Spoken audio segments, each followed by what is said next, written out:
I did a recent Q&A on Instagram, RealKennyKO, and I want to answer as many questions possible for you guys regarding Sarms, prohormones, peptides, steroids, anything you could possibly think of. Of course, if you need anything, the first link in the description down below, or you could go halfwicked.com, amazing purity and stuff we are about to discuss. But without further ado, I'm not a doctor. Do not do anything without your doctor's supervision. This video is all for informational and educational purposes only. Best SARM for first cycle and what dosage, please. So if I was ever to advise a best first starter cycle of SARMs only, I would say without a doubt it's gonna be Ostarine or MK2866. For a couple of reasons, there's a ton of studies behind MK2866 or Ostarine, and it's incredibly safe from the perspective of other anabolics and other things that are out there in the world, meaning the side effects are gonna be little to none. I would say start around 10 milligrams for most males. Females, I would do maybe 5 milligrams to start, then bump it up. Never start at the highest dosage possible, always start low and then incrementally increase it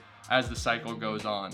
So I'd say maybe work your way up to possibly 30 milligrams, but start at the low end, especially if it's your first cycle. See how your body adjusts and then go from there. Next question is, should you always stack or can you run something by itself? So that's really up to you. For instance, here we have half-wicked MK677, and then over here we have half-wicked RAD140.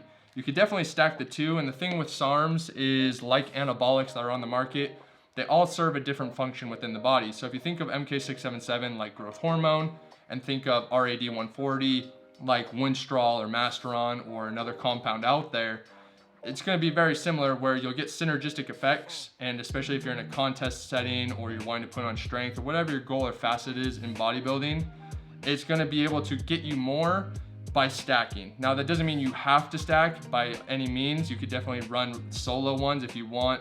Maybe you're tight on money, maybe you don't want to have a certain one, maybe you have a very simple goal and you can get by with only taking one. So you definitely don't need it.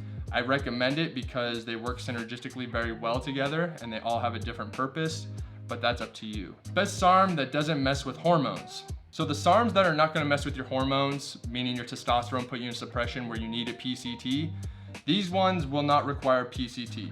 It is gonna be MK677, Cardarine, and SR9009. Most of the other SARMs, at least that are out there on the market right now, are gonna be suppressive to your natural testosterone, meaning you will need a post-cycle therapy. If you have no idea what post-cycle therapy is, I have a video on that on this channel. You can go a few back and see exactly how to do that. Which leads into the next question, can girls take SARMs? What's a good cycle for a girl trying to add lean mass? Girls can take SARMs, but I would definitely have more caution in going into it. And what I mean, either a far lower dosage, and some of the SARMs I would stay away entirely from, unless maybe you're going into women's bodybuilding or women's figure where you need this outrageous physique, a ton of muscle, a ton of conditioning. That's far past what you could ever do naturally. But the safest for females from that perspective is gonna be Ostarine MK2866 at a lower dosage. And then the one side effect I guess females can expect is a change in your menstrual cycle. So if you notice that, you're probably not pregnant. I mean, there's a chance you might be pregnant, but that's probably the most common side effect you will see with SARMs in females is a change in the menstrual cycle. PCT for Ostarine/Cardarine. So taking Ostarine and Cardarine together, do you need a PCT? Yes, I would say you do, even though it's more mild compared to a lot of other SARM stacks and cycles and gear out there. My thing is I'm always better safe than sorry. Why would you want to risk it when you could just take a simple supplement, a simple PCT, a simple protocol to better help your health? Even though you might not be suppressed, maybe you have great genetics, maybe you ran something at a low dosage for a very short duration of time where you're not that suppressed. You don't really know unless you're getting blood work, so I definitely want to state that now in this video as well. If you've never gotten blood work, I recommend getting blood work before, during, and after. If possible, I know it's not possible for everyone out there, but I do recommend it so you can see where your levels are at. But I always say better safe than sorry. I always recommend PCT. It's just better that way. What PCT to take after RAD140 cycle? Well, assuming you were taking the half-wicked RAD140, I recommend the post-cycle from half-wicked. But no, like I mentioned on this channel, guys, I have a whole PCT video, which would include, if you want the extreme PCT, it's gonna be Clomid, Nova, HCG. HCG, you can't even get prescribed, I believe, anymore. They changed the laws with that. So that one's gonna be really hard to get. I don't even know how you get it now unless it's maybe black market. But Clomid, Nova, that's always great. Or as I stated, I mean, there's plenty of products out there. Not that you have to take halfwicked.com, but there's plenty of supplements that can help recover your levels But post-cycle therapy is probably more important, I would say, than the actual cycle itself, because a lot of people take these cycles, get incredible results, but then lose majority of it because they don't run a post-cycle therapy. So that's really the importance of post-cycle therapy, not only your overall health and recovering like back to your natural levels, but maintaining a majority of what you spent the time building during your cycle. First ever cycle, got your RAD140. Should I start with one a day? When should I take it? So RAD140 or any SARM, as you've heard me state throughout all these questions, start low. So yeah, like 1 capsule a day would be great. And most SARMs you want to take pre-workout. The only one I would say maybe take before bed or first thing in the morning would be MK677. MK677 has a common side effect. You've seen videos on this channel of increasing your hunger or your appetite. So that's why if you take it at night, you can usually mitigate that side effect and be able to get by without the hunger pains. But every other SARM, RAD140, LGD, YK11, Cardarine, SR9009, Ostarine, S23, S4, any of the SARMs, I would say take pre-workout. So maybe if you're taking a pre-workout supplement or a pump formula or an hour before the gym, whenever you're heading to the gym, I would just take it then. Thoughts on LGD, RAD, and Cardarine cycle? Very popular, I can state that right away. LGD is notorious for putting on lean muscle mass, strength, size.